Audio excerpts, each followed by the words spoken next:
कांग्रेस में फूट से जुड़ी हुई है। कांग्रेस नेता अवधेश नायक का बड़ा दावा है दतिया से। दिग्विजय सिंह की माफी पर अवधेश नायक ने कहा कि टिकट ना मिलने पर उन्होंने कहा कि कांग्रेस में नेताओं से निकटता की राजनीति चलती है। कांग्रेस में गुटबाजी की तरफ इशारा कर रहे हैं, नेताओं से निकटता की राजनीति चलती है। मेरी दिग्विजय सिंह से नजदीकी नहीं बन पाई, मेरी कमलनाथ के साथ नजदीकी रही है। टिकट कटने से दुख हुआ। दिग्विजय सिंह ने अवधेश नायक से माफी मांगी। 2023 में मैंने टिकट कटवाया था, यह दिग्विजय सिंह ने कह दिया था। आपका अपमान किया हो तो माफी चाहता हूं। अवधेश नायक के बीजेपी में जाने की अटकलें ही चल रही हैं। अवधेश नायक ने आशुतोष तिवारी से बात की है। उसके बाद बंद कमरे की मुलाकात में चर्चाओं में यह भी बल मिला है कि हो सकता है कि अवधेश नायक बीजेपी में जा सकते हैं। अटकलें चल रही हैं इस बात को लेकर। अवधेश नायक को टिकट नहीं मिला। पहले अवधेश नायक को टिकट मिलने की चर्चा थी, बीजेपी से ही कांग्रेस में गए थे, लेकिन उनको टिकट नहीं मिला। दिग्विजय सिंह ने कह दिया कि मेरी वजह से टिकट कटा, इसलिए माफी चाहता हूं। कांग्रेस में चलती है नेताओं से निकटता की राजनीति। दुर्भाग्य कहें या संयोग कहें, मेरी आदरणीय दिग्विजय सिंह से नजदीकी नहीं बन पाई राजनीतिक। कमलनाथ जी से मेरी राजनीतिक नजदीकी रही, अन्य नेताओं से भी हुई, लेकिन जो है वो नहीं हो पाया। उसके परिणाम स्वरूप राजा साहब ने पिछली बार भी विरोध किया था, उसकी उन्होंने माफी मांगी। इस बार भी उन्होंने विरोध किया, तो अब क्या कह सकते हैं इसके लिए। उन्होंने माफी मांग ली है, इस बार का भी जोड़ देते तो और अच्छा लगता, नहीं तो भविष्य में उन्हें फिर माफी मांगना पड़ेगी। आदरणीय दिग्विजय सिंह जी, राजा साहब, उन्होंने सार्वजनिक मंच से माफी मांगी, यह उनका बड़प्पन है, लेकिन सच्चाई उन्होंने स्वयं ही बयान की है कि उन्होंने 2023 में मेरा टिकट काटा था। और कारण एक ही है कि आप अवधेश नायक, आप आरएसएस के सक्रिय सदस्य रहे हो, तो मैं जब 2023 में शामिल हो रहा था उस समय मना कर देते। दरअसल जो मुझे समझ में आया बात, वस्तु स्थिति यह है कि तो देखिए किस तरह की बातें उन्होंने कही है। बातें सीधे सीधे निकटता से जुड़ी हुई कही है। इस पर हम चर्चा करेंगे। अवधेश नायक जी हमारे साथ जुड़े हैं, लेकिन उसके पहले चलिए वो तमाम बातें सुन लेते हैं जो यहां पर इस पूरे विवाद में दिखाई दी हैं, सुनाई दी हैं। अवधेश जी, मैं आपका आभारी हूं। हाँ, मैंने आपका टिकट का विरोध किया था, क्योंकि आप कुछ दिन पहले ही भाजपा से आए थे, इसलिए मैंने आपका विरोध किया था। यदि मैंने कहीं आपका अपमान किया हो तो मैं माफी चाहता हूं, क्षमा चाहता हूं आपसे, क्योंकि मैंने आपको देखा है और मैंने राजेंद्र भारती से पूछा तो मैंने अवधेश जी ने साथ काम किया, उसने कहा साहब भरपूर जी जान से किया। ये बेचारे खड़े मेरे पास ही पूछा, इनका क्या कसूर था? कोई कसूर नहीं था। और चलिए इस पर ज्यादा जानकारी के लिए, बातचीत करने के लिए अवधेश नायक जी, जिन्होंने गुटबाजी की तरफ इशारा किया था, खुद हमारे साथ जुड़े हैं और उनसे बातचीत करेंगे हमारे न्यूज़ हेड शरद द्विवेदी जी। शरद जी, बहुत बड़ी बात उन्होंने कही है, गुटबाजी से जुड़ी हुई। हमारे साथ अवधेश जी जुड़े हुए हैं, आप उनसे बात कर सकते हैं। सर अवधेश जी, बत्सल न्यूज में हम आपका स्वागत करते हैं और बहुत बहुत धन्यवाद जी। और हम ये भी समझ सकते हैं कि बहुत चुनौतीपूर्ण क्षण होते हैं ये। एक तरफ डॉक्टर नरोत्तम मिश्रा हैं और दूसरी तरफ अवधेश नायक हैं, और कहानी एक ही है कि जो सुयोग्य किरदार माने जा रहे थे दतिया के चुनावी समर के, वो दोनों ही टिकट से वंचित रहे। अब आप भावुक भी हैं, आप ये भी कह रहे हैं कि मैं तीर्थ यात्रा पर निकल सकता हूं। हम समझ सकते हैं, मन की पीड़ा बहुत गहरी होती है और पीड़ा से हम भी गुजरे हैं नायक साहब, तो घायल की गति घायल जाने। अब मनोदशा क्या है? क्या राजनीति छोड़ने का मन बना रहे हैं आप? नहीं, राजनीति छोड़ने का मन तो नहीं बना रहे जी, लेकिन मन वास्तव में मन से बहुत व्यथित हूँ जी, मन उचाट भी है जी, राजनीति छोड़ने का मन तो नहीं बना रहा हूँ, जी, लेकिन वास्तव में जो घटनाक्रम घटित हुआ जी, 2023 के घटनाक्रम को तो मैं एक सहजता से इसलिए सहन कर गया, उसको मैंने स्वीकार भी किया और पूरे तन मन धन से चुनाव में प्रचार किया कांग्रेस का, उनके प्रत्याशी का, रायन भारती जी का। परिणाम बहुत अच्छा दतिया विधानसभा में 2023 में हमने प्राप्त किया। यद्यपि तब भी आदरणीय दिग्विजय सिंह जी ने यही बात कही थी, और उसके बाद उन्होंने दतिया की नामांकन की मंच पर 2023 में भी इस बात को दोहराया था कि मैं इसका गुनहगार हूं।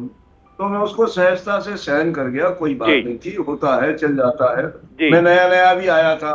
अब मुझे 3 साल हो गए हैं, मैंने प्राणपण से पार्टी के लिए काम किया, कहीं किसी को भी ये नहीं लगा।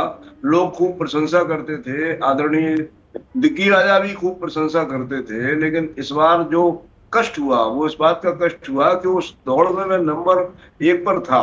और यदि राजेंद्र भारती जी के परिवार को में से किसी को टिकट मिल जाता तो भी थोड़ी बात सहज होती, ग्राह्य होती। इसलिए होती क्योंकि उनका भी दावा मजबूत था और उनको ही मिलना चाहिए था। और जिनको टिकट मिला है, बिल्कुल आदरणीय पूर्व बिल्कुल। घनश्याम सिंह जी, अवधेश जी, वो भी आपकी कहते आपकी हैं। बात बिल्कुल तथ्यों पर है, तथ्यपरकता से आपने अपनी बात कही है। लेकिन एक एक चीज कही जाती है कि पुराना प्रेम विस्मृत नहीं किया जा सकता, भूला नहीं जा सकता है। अब पुरानी राहें आपको फिर बुला रही हैं।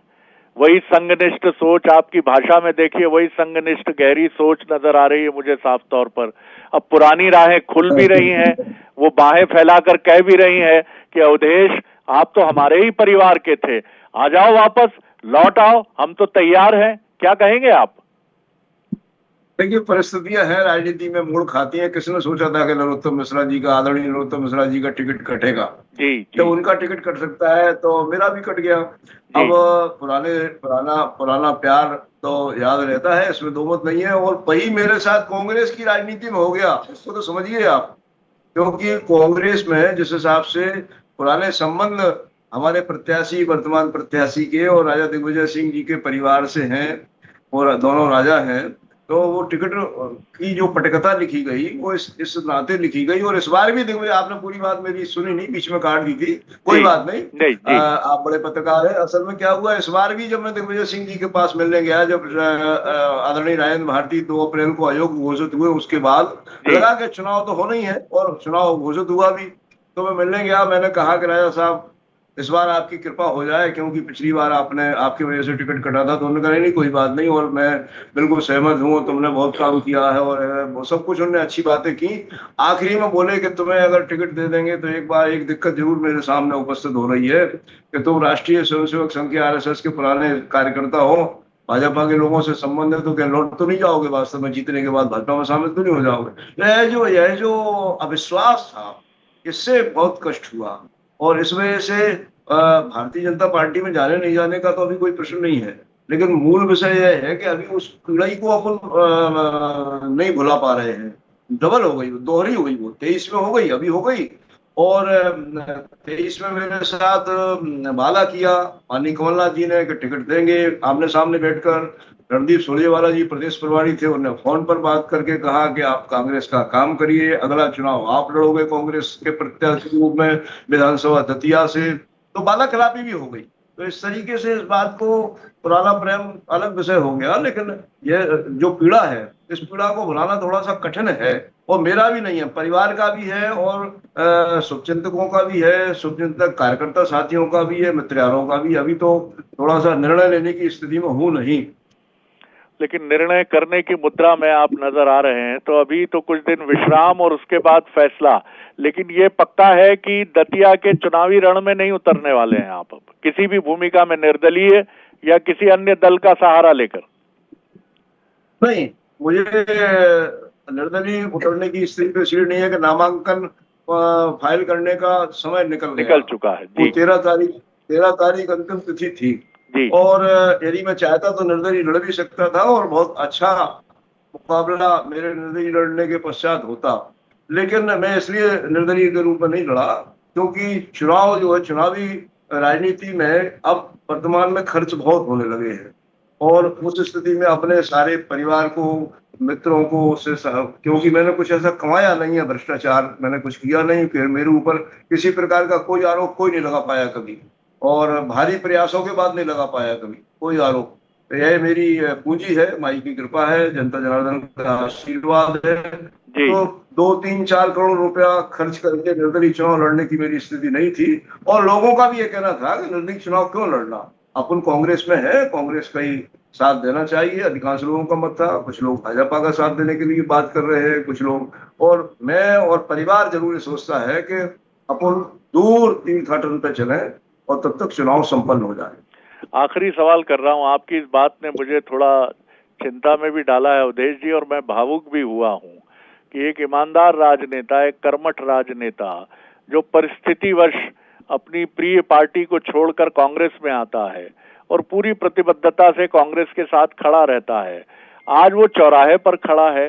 जिन राजनेताओं के पास धन कुबेर बनने के अवसर खुले थे वो धन कुबेर हो गए, उन्हें अब कोई चिंता नहीं, कम से कम आपकी तरह धन की चिंता तो नहीं है, नहीं तो वो निर्दलीय भी कूद पड़ते, उनके पास तो करोड़ों रुपए रखे हैं। तो राजनीति की धारा बह किस तरफ रही है? एक तरफ ये है कि हम देख रहे हैं कि अच्छे और समझदार प्रत्याशियों के टिकट कट जाते हैं, उनके पास पैसा भी नहीं होता। तो क्या आपको लग रहा है राजनीति अपनी दिशा से भटक चुकी है पूरी तरह? आपकी बात से पूर्णतः सहमत हूँ। राजनीति की दिशा और दशा दोनों भटक चुकी है और मूल बात पर कोई आता ही नहीं है, मुद्दों की बात होती नहीं है। भ्रष्टाचार अब अपने देश के अंदर केवल चर्चा का विषय बन गया है। भ्रष्टाचार एक तरह से शिष्टाचार में परिवर्तन हो गया है और ये बहुत चिंतनीय विषय है देश के लिए। टिकट कटना नहीं कटना है बहुत छोटी सी बात है। इस सवाल के जवाब में वास्तव में दिशा भटक चुकी है। पार्टी विद अ डिफरेंस कहने वाली भारतीय जनता पार्टी भी सत्ता सुंदरी के लालच में भटकी हुई है, इसको कहने में मुझे कोई गुरेज नहीं है। और अन्य पार्टियों का भी हाल वैसे ही है।